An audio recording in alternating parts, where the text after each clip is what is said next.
बस कुछ सेकंड और ब्यास के गुस्से के आगे सब भवन ने घुटने टेक दी। और देखिए, कुछ देर पहले तक जहां पर 2-3 मंजिला ये बिल्डिंग खड़ी थी, अब वहां पर कुछ भी नहीं है। धूल का गुबार है और जो भवन का मलबा था वो सब ब्यास नदी में बह चुका है, समा चुका है, पूरी तरह से ख़त्म हो चुका है। और ये देख सकते हैं आप कि किस तरह से बहुत ज़्यादा इस बिल्डिंग के कमरे थे, लेकिन पल भर में सब कुछ मिट्टी के ढेर में तब्दील हो गया और ब्यास नदी में चला गया। कुदरत का क्रूर रूप, पानी का प्रहार और ब्यास का बहाव, इस बिल्डिंग ने इस पानी के आगे घुटने टेक दिए और फिर कागज की कश्ती की तरह सब कुछ बहता हुआ चला गया। यहाँ पर कुछ था भी या नहीं, पता लगाना मुश्किल है। और सड़क पर पानी किस तरह से बह रहा है ये आप देख सकते हैं। 3-4 दिन से हिमाचल में कहर की बारिश हो रही है और कहर की इस बारिश की लगातार चौंकाने वाली तस्वीरें सामने आ रही हैं। और देखिए, पल भर में यहाँ पर सब कुछ साफ हो गया।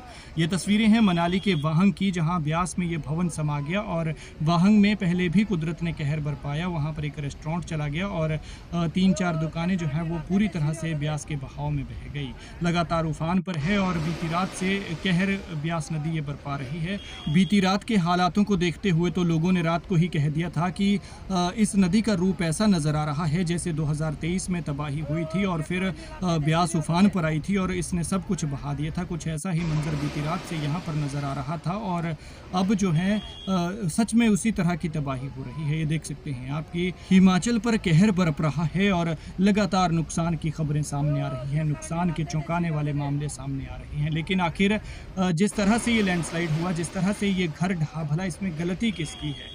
देखा जाए तो कहीं ना कहीं इंसान ही इसके लिए जिम्मेदार हैं, क्योंकि नदियों के तटों पर होटल तैयार किए कर दिए जाते हैं, रेस्टोरेंट तैयार कर दिए जाते हैं और नाम दे दिया जाता है सागर व्यू या रिवर व्यू, ताकि पर्यटक जो आएँ वो नदी का लुत्फ़ उठा सकें। लेकिन ये कोई नहीं सोचता कि जब नदी अपना रूप दिखाएगी, वो नाला अपना रूप दिखाएगा, तो फिर तबाही नहीं बल्कि तबाही का तांडव होगा, नंगा नाच होगा। और ब्यास ठीक वही कर रही है। पर्यटकों को अपनी ओर आकर्षित करने के चक्कर में यहाँ पर इन्होंने लाखों करोड़ों रुपए लगाए, अच्छी भली 3-4 मंजिला बिल्डिंगें खड़ी की, लेकिन जब पानी का बहाव आया तो वो पानी से बिल्डिंग को कागज़ की कश्ती की तरह या फिर तिनके की तरह बहाकर अपने साथ ले गया। मनाली में ब्यास नदी और दूसरे नाले उफान पर हैं। ब्यास के तेज बहाव में ग्रीन टैक्स बैरियर के पास सड़क बुरी तरह से क्षतिग्रस्त हो गई है। इसके साथ ही बिंदु ढांक के पास मनाली लेह नेशनल हाईवे का एक हिस्सा नदी में समा गया है। साथ ही नदी का पानी आलू ग्राउंड और वाहंग में हाईवे पर पहुंच गया है। प्रशासन ने आलू ग्राउंड और वाहंग को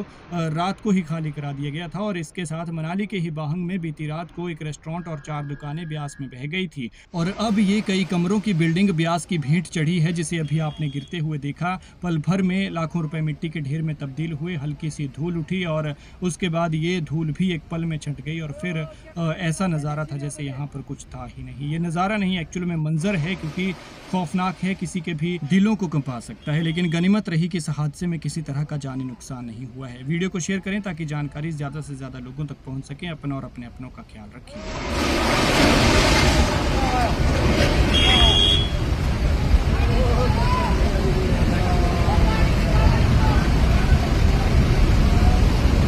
क्या कारण नहीं लाते थे, छीने होते थे।